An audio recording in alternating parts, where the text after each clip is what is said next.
Pepper, as in salt and pepper, as in don't go chasing waterfalls.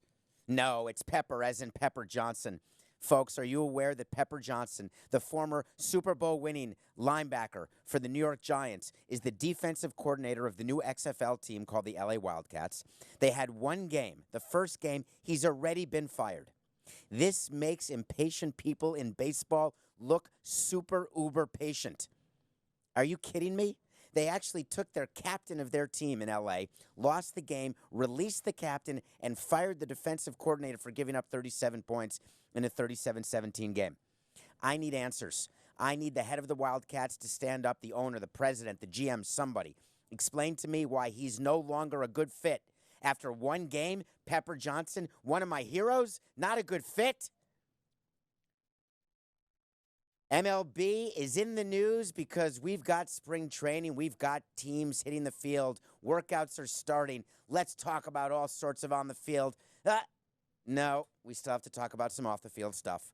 There's still news going on that we have to report before we can get to pitches, catches, players. Let's talk about playoffs. Playoffs? Playoffs? Are there teams thinking playoffs? I am, and here's why. It's been reported that Major League Baseball is considering expanding its playoffs. Well, having run a team for 18 years, I say yes, please do. Expand it. The more teams, the merrier. Give me a chance. Because once you're in the playoffs, anything can happen, and then you can get a ring. The only way you cannot get a World Series ring is if you're not playing in October. I'd be in favor of 30 teams being in the playoffs. Does that make me crazy? Let's talk about what they're thinking of doing. Now, make sure you get the nomenclature right. This is not a proposal that has been put forward by baseball to the union quite yet. What has come out is a discussion, a formulation of an idea that will be traded back and forth with the players' union during the course of collective bargaining agreements. Now, here's how it works with issues. There's different levels of issues. Some issues are very, very serious for one side, let's say the economics of baseball, a salary cap, a luxury tax. Some issues are very important to another side, like minimum salary or long-term contracts or making sure that the contracts stay guaranteed even when there's lack of performance or positive drug tests. Now, some issues get totally turbocharged. They start in the middle and then boom, it's like a turbo in your car. It goes right to the top. This playoff issue may go to the top, and here's why. It is creating some conversation. So let me tell you what it is. Firstly, instead of the normal 5 teams, they're talking about extending and expanding the playoffs to 7 teams per league. So you'd have, very simply, instead of 3 division winners and 2 wildcard teams, now you're talking about 3 division winners and 4 wildcard teams. And this is assuming no realignment. This is assuming no expansion. This is just assuming everything is as it is right now. Well, that's okay. More wild cards. We always love the idea of more elimination games. Why do we love here at CBS Sports HQ? Why do we love March? Because it's mad. Why is it mad? Because truly and deeply every single day you've got a winner and you've got someone who goes home crying. That is perfect TV. Networks pay for that, and leagues want to deliver that type of content. So we've always talked about adding another winner-take-all wildcard game. Tons of debates we used to have within baseball. Should we make the wildcard 2 out of 3, or should it just be a 1-game playoff elimination game? Well, guess who made the final decision? Yes, those companies which bidded for the rights to show the game. Bidded? Bid? What's the past tense of to bid? Bade? I forbade you from saying that my grammar is incorrect. Anyway, so, elimination game, wild cards. How will this work exactly? All right, I'm going to tell you. Whoever has the best record, say the Yankees, say the Dodgers in the National League and the Yankees in the American League, they will have a bye, which means they are in the division series. They get to play a 5-game series to move to the league championship series. The rest of the 6 teams play each other. So you've got 3 series, obviously, because there's 2 teams per series. How's the math? Good.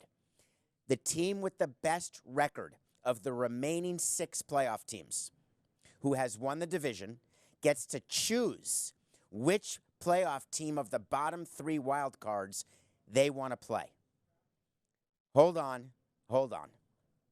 I'd like you to picture this. They're talking about a made-for-TV event where you're watching, and there is the president or the GM of the New York Yankees. Let's say it's Brian Cashman. Can you imagine? Brian Cashman, who rappels down buildings to raise money for charity, who sleeps on the street to raise money for charity. The last thing he would want to do is be in a studio with powder on his face, a little bit of rouge, a little bit of lip gloss to cover the dry lips. By the way, on the last day of the regular season, when you're preparing for the playoffs, no, he's got to go to a studio. I guess they could do it live via Skype, but my guess is it'll be in the studio. We'll be in the studio, and he'll be there right in front of the cameras. We, the New York Yankees, and in the background, there'll be 3 teams. Let's say it's the Minnesota Twins, the Cleveland Indians, and the Tampa Rays. 3 teams who are the lower 3 seeds in the playoffs in the American League. The Yankees have a chance to choose which of those 3 they want to play in a 3-game series. Now, you've got to win 2 of those 3 games, but they're all going to be home games. So the teams sitting there waiting to be chosen are waiting to know where they're going to get on a plane to play a playoff series of 3 games all on the road. Brian Cashman takes the microphone. He looks out at player representatives or GMs or maybe Jamie Gertz. If you got the Jamie Gertz reference, then I'm loving you right now. Anybody? Atlanta Hawks, NBA lottery, less than 0?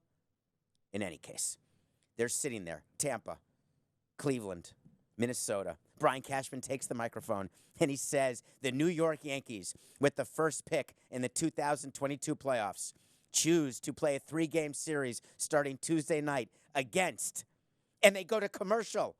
Everyone pauses. The excitement's building. The beads of sweat are on the GM of the Minnesota Twins. Do I have to tell my traveling secretary that we're going to take the hotel rooms in New York, or are we going to have to go to another city? Come back from commercial break. Brian Cashman still there, live. More beads of sweat. The New York Yankees choose to play the Boston Red Sox. It's so ridiculous. That's not going to happen. It's not going to happen. There's no chance that we are going to have a situation where there's a live TV show where teams will want to choose other teams. Here's why. We would discuss it internally as a front office and say, listen, here's how we match up against these teams. We do an analysis. We may not know the 3 teams until that Sunday, but we may know earlier at the end of the regular season. We'll do a whole preparation. We'll say, hey, we think we have the best chance to line up against the Red Sox. We look at our rotation. We look at our lineup. We go through. The problem is, do you actually want to be responsible as an executive for saying that you prefer to play Team X over Team Y or Team Z? Do you want that responsibility? I certainly don't. Do you want to be a player who gets chosen first or the president of a team who gets chosen first? Let's say I'm with the Red Sox and I'm the booby prize. I have to play the Yankees who had me in the first pick. I'm saying to my players, hey, listen, you want us? You got us. We'll see you in New York on Tuesday. Especially in a sport like baseball, where home field advantage is not as significant statistically as it is in other sports. It's not out of the realm of possibility that the team chosen by the Yankees could go in and beat the Yankees 2 out of 3 games. And then how does Brian Cashman feel when he chose wrong? And one of the other teams he didn't choose loses 2 games immediately to the other division winner. It's completely ridiculous. It's never going to happen. But here's the thing when you're going through proposals, when you're going through thoughts. Before anything gets approved by the union or in the collective bargaining agreement, there is discussion. There is trade-offs. What it looks like now is not how it's going to look like later. It's a negotiation. But there's one player who obviously doesn't understand what it means to negotiate. That's a player named Trevor Bauer. We've spoken about Trevor Bauer on this show, and I have a problem with Trevor Bauer, and here's why. And this isn't about management versus players. This isn't about me saying that I'm always going to be pro-management. You've watched Nothing Personal. You download, subscribe. You're watching it here on the Q. You know that when a player is deserving of praise, a player's going to get it. Trevor Bauer is that pitcher for the Indians who said he'll only sign 1-year deals. He's that pitcher for the Indians who took the ball from Terry Francona and threw it into the center field stands from the pitcher's mound. He's that player from the Indians who then got traded to the Reds. He's that player who's now on the Reds, about to enter a full season where the Reds have signed 2 players Nick Castellanos, and Mike Moustakas to identical 4-year, $64 million deals, going all in a division where they believe they have a chance to compete, where I do not. Trevor Bauer getting ready to report for spring training, getting ready to start the path to either being the opening day, number 1, number 2, number 3 starter, probably behind Luis Castillo. Trevor Bauer has time to say the following. No idea who made this new playoff format proposal, but Rob, he's talking about Commissioner Manfred, is responsible for releasing it. So I'll direct this to you, Rob Manfred. Your proposal is absurd for too many reasons to type on Twitter and proves you have absolutely no clue about baseball. You're a joke. When I saw it, I assumed it was a burner account. I assumed that there's no way there'd be a blue check. I assumed that even Trevor Bauer would not be so absolutely lacking any sort of intellect or understanding of role that he would tweet this. I give him credit. He did put an apostrophe after the U and before the R in your. Good for you. I do give him credit that he said T-O-O instead of T-O. He used that word correctly too. What I don't give him credit for is that it's absurd for too many reasons to type on Twitter. You know, on Twitter, I just learned from people here at CBS Sports HQ, you can actually attach a photo. He could have written a document and then attached it on Twitter. He could have put together the reasons why he did not believe this proposal, if given to the players, would make sense. He has no idea. It's such a knee-jerk reaction. You know who's not going to give a knee-jerk reaction? Rob Manfred. Because here's how it's going to go.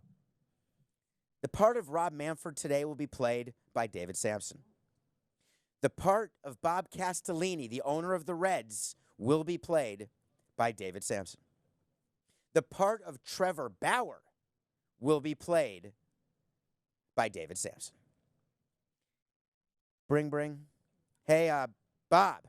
Yes, Commissioner. Bob, did you see what your player tweeted at me? No, Commissioner, I don't have Twitter. Bob, do you have a PR department? I'm focused on the start of the season here. Talk to me right now. Tell me what's going on, Commissioner. Bob, Trevor Bauer just called me a joke, and it's about this playoff proposal. I don't know what playoff proposal you're talking about, Commissioner, but I can assure you that no player of mine would ever say that to you directly. Well, no, Bob, he didn't say it to me directly. He said it on Twitter. And I'm not going to respond to him directly, but I am going to call him. But I expect you, yes, you, Bob, to go down to the clubhouse in spring training and talk to him and explain to him that I don't like being called a joke on Twitter. I'm the commissioner of baseball, and I could make his life miserable. Well, I can tell you right now, Bob, that I'm going to go talk to him. Rob, I promise you that. Bob, thank you so much. We'll talk maybe again at the next owners meeting. Okay, Commissioner, thank you so much. Now, no, Bob Castellini does not sound that much like Elvis, but that is sort of Bob Castellini, great guy. So Rob definitely calls Bob Castellini, but he's not done. He sits down and he says, how do you want to respond to this? And he gets his lieutenants together, and he says, all right, here's what we're going to do. We're going to call him. We're going to call him. We've got to call him. We have to explain to him this is crazy. Rob says to his top lieutenant, Dan Halem, I'm not calling him. There's no way that I'm calling Trevor Bauer. I'm not wasting my time with this guy. Meanwhile, it's been 25 minutes of discussion within the building of Major League Baseball. Dan Halem, who's got 29,000 things on his plate, the deputy commissioner in charge of labor, in charge of negotiating with the minor leagues, in charge of the collective bargaining agreement, in charge of everything and everybody. Fine. I'll do it. Dan Halem gets on the phone, picks up the phone, calls up Bauer, and he says, hey, Trevor, it's Dan Halem. Who? Trevor says. It's Dan Halem, the deputy commissioner. Hey, by the way, this was on the 4th attempt because the first 3 attempts Trevor didn't answer. This was reaching out to him by DM through his Twitter account as well. Hey, Trevor, here's my advice to you. If you have something productive that you want to do to help our relationship and get us a collective bargaining agreement and move this game forward, I'm always interested to hear what you have to say. So if you do have something to say, why don't you make an appointment? We can talk. I'll even fly down to see you. I know, by the way, this is back to David. I do know that we tell players, hey, if you want to complain about stuff publicly, we're going to ignore you. But if you have serious issues, you want to talk about issues that matter, we'll come to you. We will visit you at spring training. We will make ourselves available so you're not inconvenienced by a second if you've got something good, interesting that can move our game forward. But if you're going to use Twitter to name call, I've got nothing for you. Dan Halem continues. He says, listen, Trevor, I'm just going to leave it at this and say, in the future, when you refer to Rob Manfred, he is Commissioner Rob Manfred, the 9th commissioner in Major League Baseball history. He is the one in charge of this game. Calling him a joke is the same thing as calling yourself a joke. It's calling this game a joke. The very game that pays you millions of dollars. Do you know why you get paid millions of dollars, Sir Trevor? For one reason, because of owners and the commissioner. Do you think that the Reds can replace you? Yes, they can. Just like they can replace me too, Dan Halem says.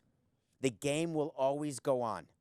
The show will always go on. When you make yourself the show, you're done. Dan Halem hangs up, goes back to the commissioner. He says, okay, Rob, I took care of Trevor. What do you want to do now? In the old days, the old commissioner would have continued this for another 5 days, would have gone crazy reading every article about what every player was saying, would have read every comment by Trevor Bauer underneath his tweet. It would have been an absolute red alert, 4-alarm fire in the commissioner's office. Rob Manfred's not like that.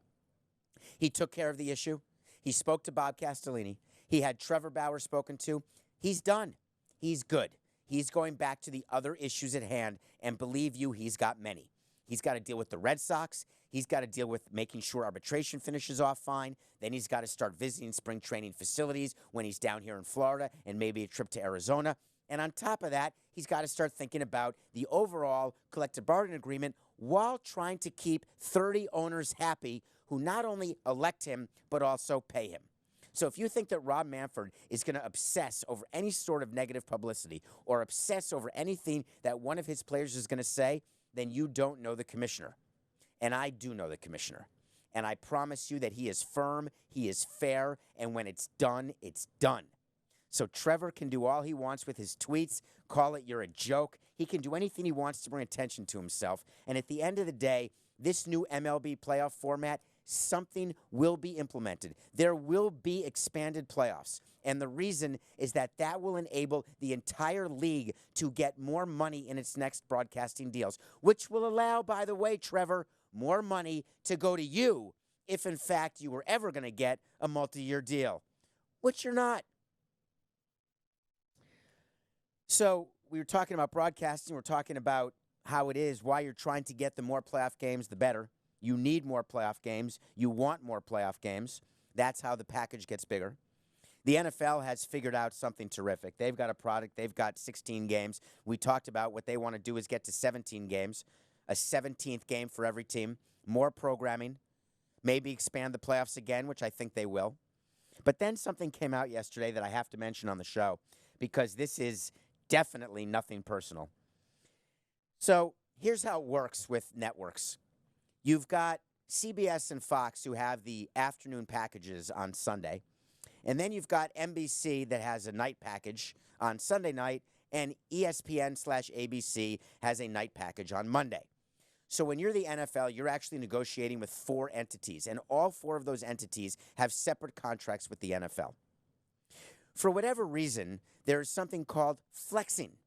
And I don't mean what Coca does before every show. I'm talking about the ability to take a game that is boring and meaningless and change it to a different time or a different game. So a network has the ability in a national window to flex a game time.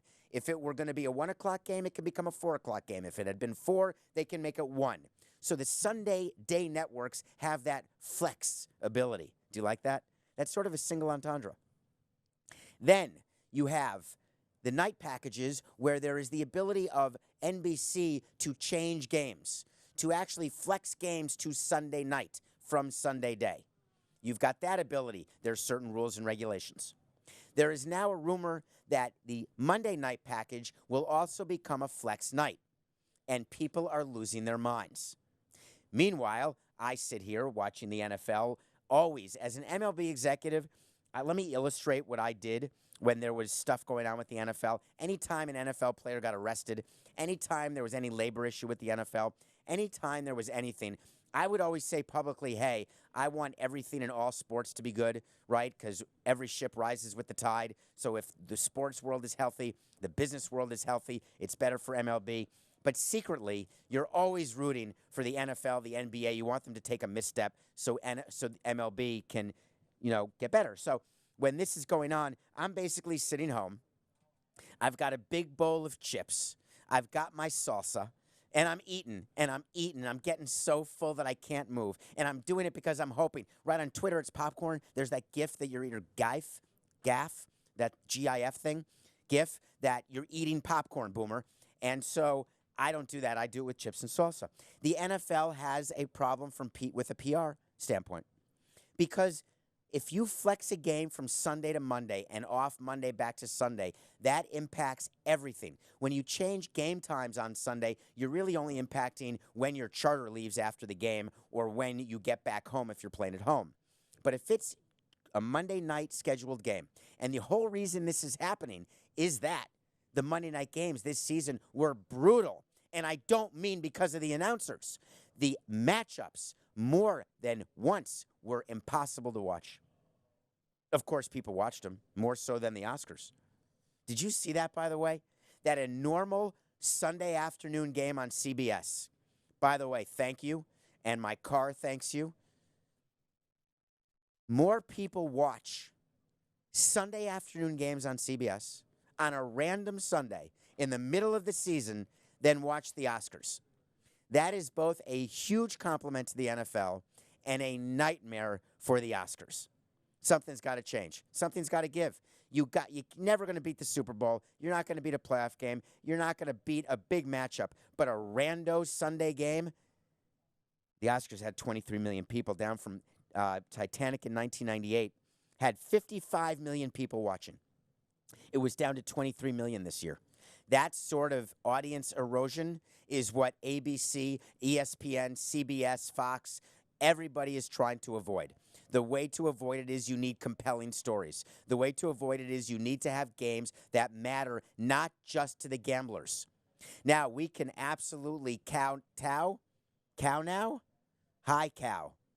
I can't believe I can't remember the expression. We can kowtow? That just doesn't sound right to me. Coco, what's the expression? Kowtow is it? We can kowtow to gamblers all we want, right? We can put over-unders on the board. We can do prop bets. We can have announcers talk about it. We can have the ability to bet during the game the way they do in the EPL with soccer, football, whatever, American soccer. All of that can happen. But at the end of the day, you've got to get non-gamblers watching your games. Bottom line. To do it, you have to have people nationwide who are interested. You have to have stories that are interesting. So does it change and hurt travel? Yes. Will traveling secretaries go crazy when they play a Monday instead of a Sunday, or they plan for a Monday and now they're back to a Sunday? All of that will happen. Guess what? You'll get over it. Just like in MLB, when you don't know who you're going to play until Sunday, if it ends up being that way, you'll get over it. Everything will work out in the end. Flexing. More of it is coming to the NFL. Flexing. It is the single most important thing that is correlated to the increase in revenue for leagues, which eventually goes to players. Okay. We're reviewing a movie right now that I can't wait to review. So the Oscars are over, and I want to get to some of the Oscar movies I have not reviewed yet, and the one today is Jojo Rabbit. I watched Jojo Rabbit twice this weekend, and the reason I watched it twice is that the first time I felt as though I wasn't in the right frame of mind. For whatever reason, the movie, which is a brilliantly written and directed by Taika Waititi. Did I get that right, Coca? Taika Waititi? Taika Waititi, who won the Oscar for adapted screenplay for writing Jojo Rabbit. He is a member of an indigenous tribe in New Zealand. This is true. He actually grew up in New Zealand. He's Jewish, born in New Zealand, an indigenous. I need like the Sesame Street guys. Indigenous. He is a member of a tribe, and he now has an Oscar. He called out other indigenous persons during his speech. So he's a brilliant writer. And he wrote about something that Quentin Tarantino wrote about in Inglourious Bastards, and one of my top 100 movies. Anytime you're going to write a movie about Hitler, you're going to have a problem because you're going to have to walk a very fine line. On top of that, when you're making Hitler out to be sort of a boob, right? He's this goofy, sort of crazy guy, not insane in terms of psycho killer, insane in terms of just goofy. Then you're going to put two little boys starring in the movie. You're going to throw in Scarlett Johansson and get her one of her first 2 ever Oscar nominations as supporting actress. Then you're going to have the brilliant Sam Rockwell also play a Nazi soldier. And you're going to somehow make it so you have empathy for these characters? Is it possible that I'm watching Jojo Rabbit thinking to myself, how did Hitler become the way he did? Why is it that this Nazi soldier who killed so many Jews, played by Sam Rockwell, that I'm able to look at him and actually not want him to die in the end? Is it possible that there can be sympathy for a little Nazi boy, a 10-year-old boy, who acknowledges that he is a Nazi even though he is hiding and working with a Jew?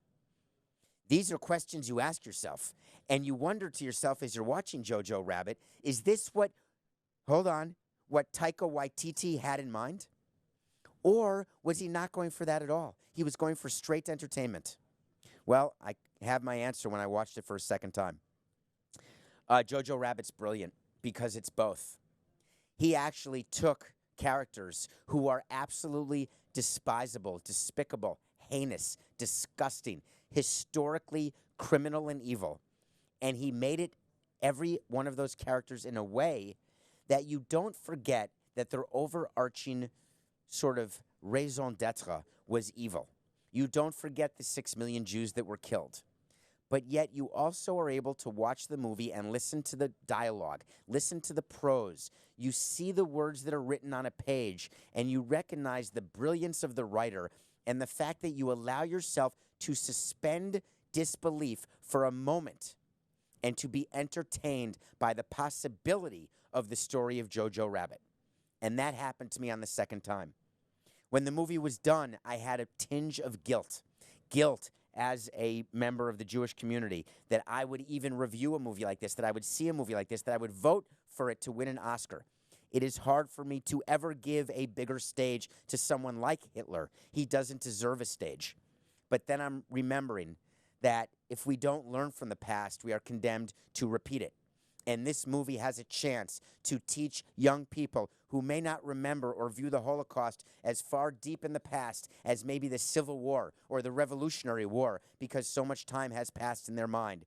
Maybe this is the type of movie that they will see, and they'll be able to converse with their parents and say, wow, Jojo Rabbit, the boy Jojo Rabbit actually gets it. There is a capacity to change for anyone, no matter your age. Jojo Rabbit, please see it. Okay, I love talking Mets, but not for the reason you think in this case. Why is it that when the Mets are in the news, you all think I'm going to go after the Wilpons, and you all think that I like doing that? I don't. I happen to really like Fred a lot. But I tell you when they do something wrong, because that's the name of the show. I'm going to decode anything. First of all, you downloaded and subscribed. Thank you. Please rate it. Follow me on Twitter at David P. Samson. I appreciate that.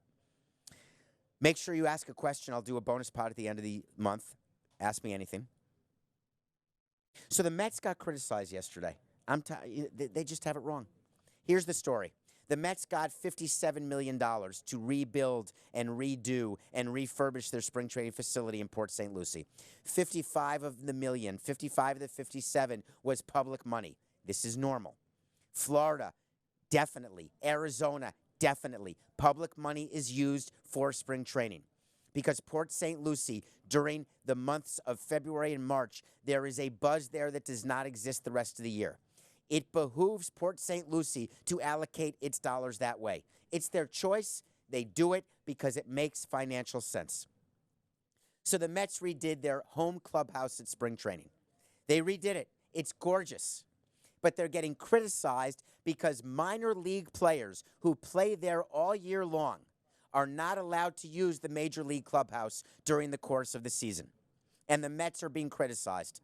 MLB is being criticized because MLB is trying to contract 42 minor league baseball teams under the auspices, not entirely, but partially because they want proper facilities for their players. And now the argument is we have a proper facility in Port St. Lucie, and you're making them use a regular minor league clubhouse, which, by the way, got refurbished too. They're crushing the Mets in the Wilpons. All right, let me tell you. There is not one team whose minor leaguers use the Major League spring training clubhouse. Not one. We have a beautiful spring training clubhouse for major leaguers in Jupiter for the Marlins. There's a single A team in the Gulf Coast League called the Jupiter Hammerheads that plays at the Marlins spring training facility all summer long. They don't use that clubhouse. They have their own clubhouse. It's normal, it's fine. But the Mets hate negative press so much that they sent Brodie Van Wagenen out in public to say the single stupidest thing he said today.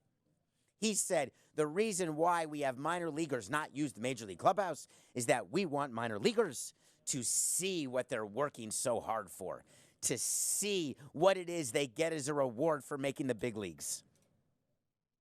Give me a break. What they get is a higher salary. Do you think they look at the big league clubhouse and say, oh my God, I'm taking extra batting practice today and I'm really going to bend my knees on those ground balls and do a perfect form because, ooh, do I want to sit in those cushy chairs in the Major League spring training clubhouse? It's laughable. So you want to talk to Samson? Okay, here's what you do. You tweet at me, direct message, David P. Samson, ask me a question. Now, for the end of month bonus pod, it's sort of an evergreen question, meaning ask me a general question. Today's question is an exact example of what I could have used for my end of month bonus pod when you rate me on Apple with 5 stars and write a review. But I really like this one. It's so you want to talk to Samson from the movie Half Baked. And yes, I'm Samson, and you want to talk to me, and I'm here. The question is, did working in sports remove your fandom? Now, that's how it was written. Did working in sports for 18 years remove your fandom? Here's the question. As an executive in professional sports, can you still be a fan? And my answer is, you cannot be a good executive and be a fan. Every executive will tell you, of course, I'm a huge fan of baseball or basketball, whatever they work in. I love our team. I love our sport.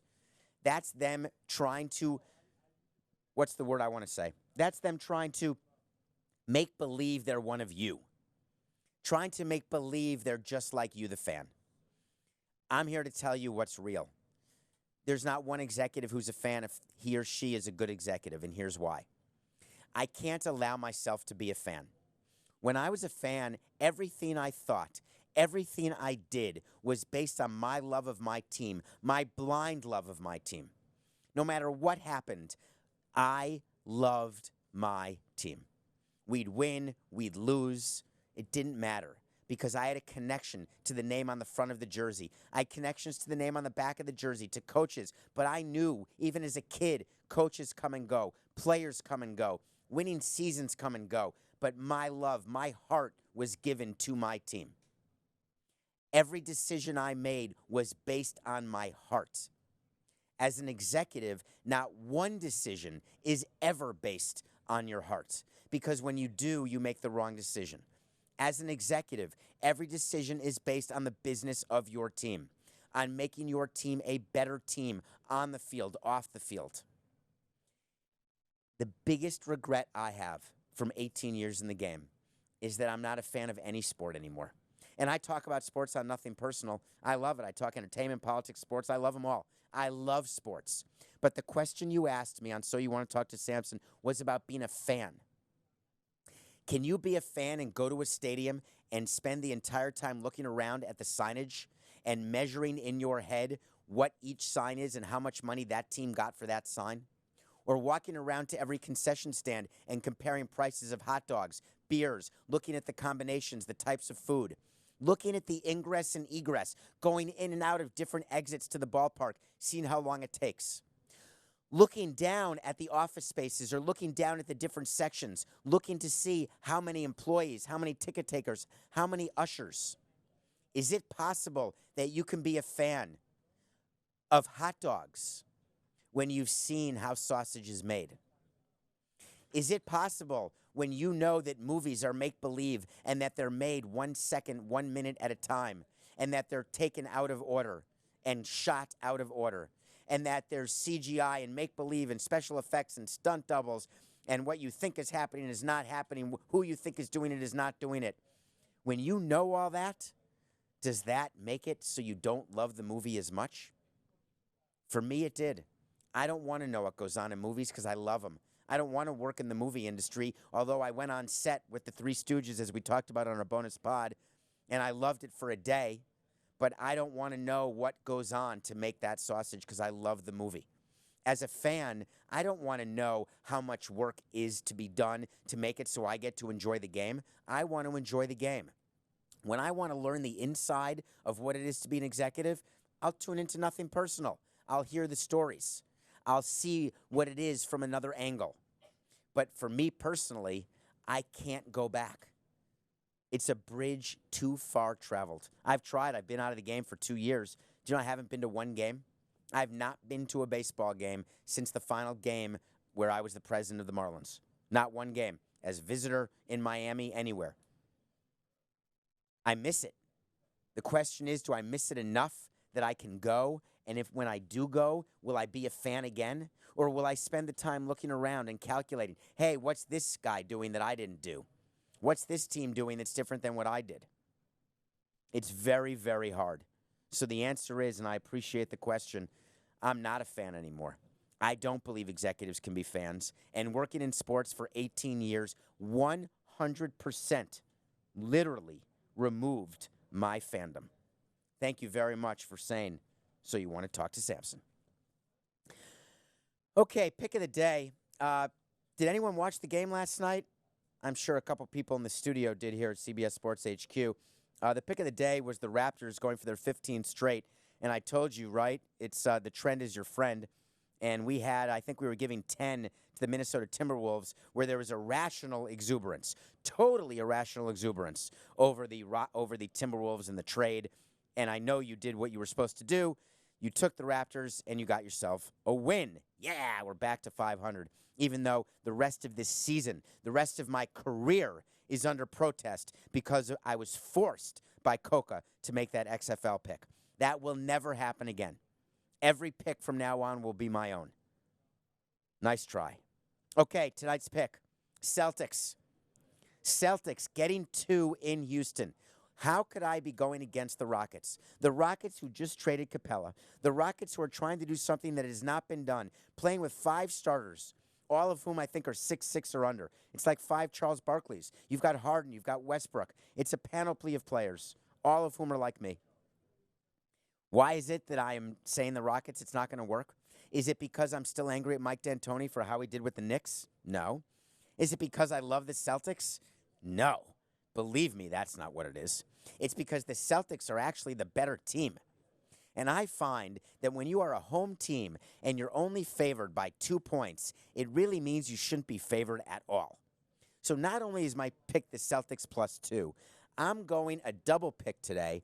And there's a way where you can take the money line and get paid to say the Celtics are going to win. So it's a double bet, Celtics +2 and the Celtics to win the game outright in Houston. That's my play.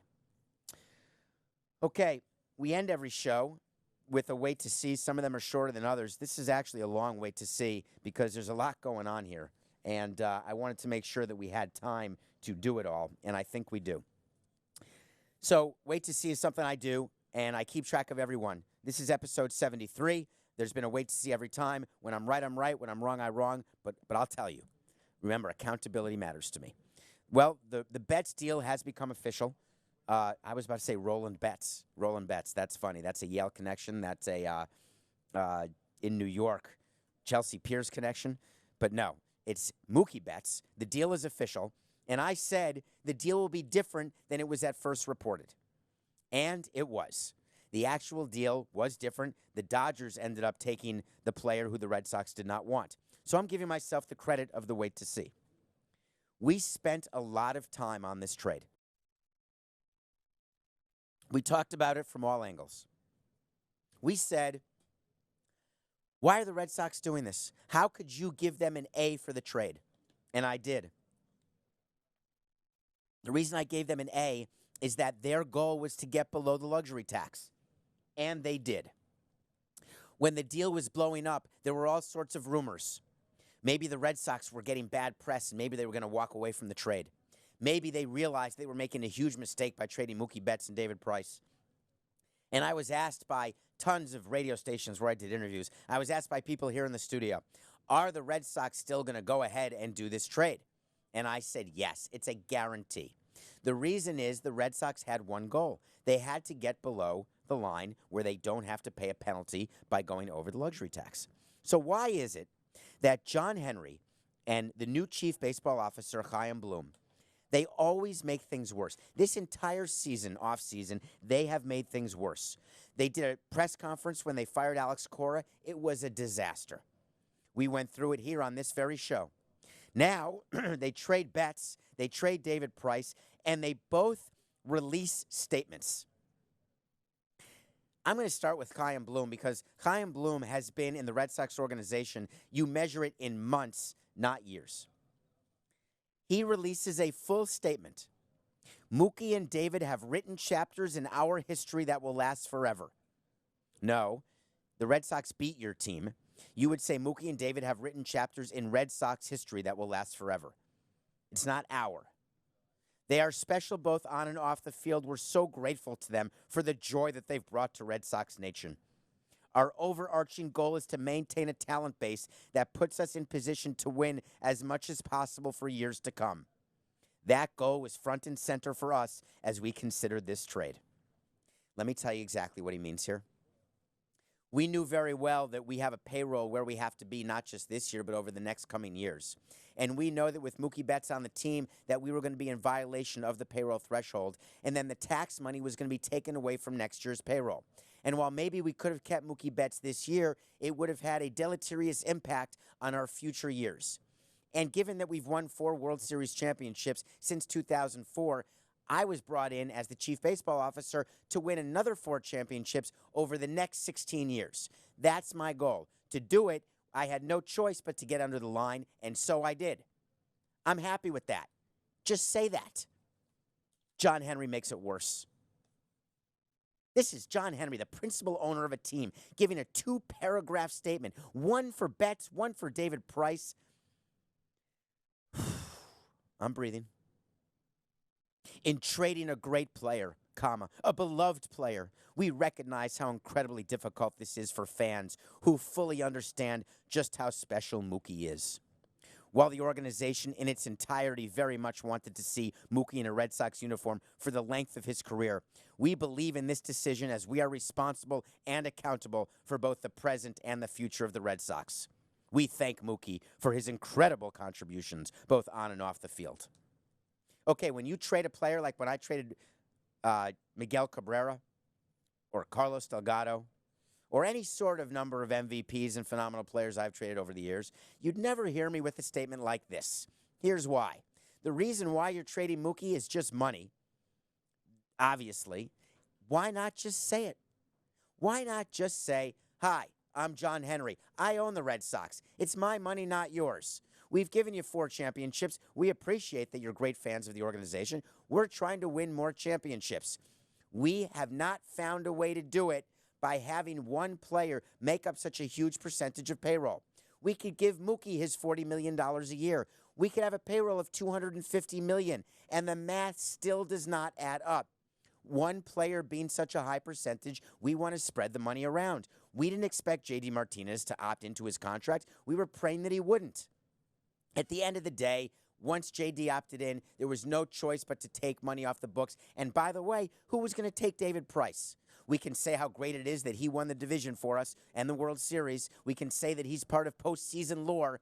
But at the same time, you loved us when we signed him, but now you wonder why we had to move him and pay half his salary, because he's not worth the money we gave him. He was owed $32 million a year for the next 3 years. I would look right out at the fans. Be the man, John Henry. Look at them and say, yes, we traded Mookie Betts, and here's why. Because it's business. It's nothing personal.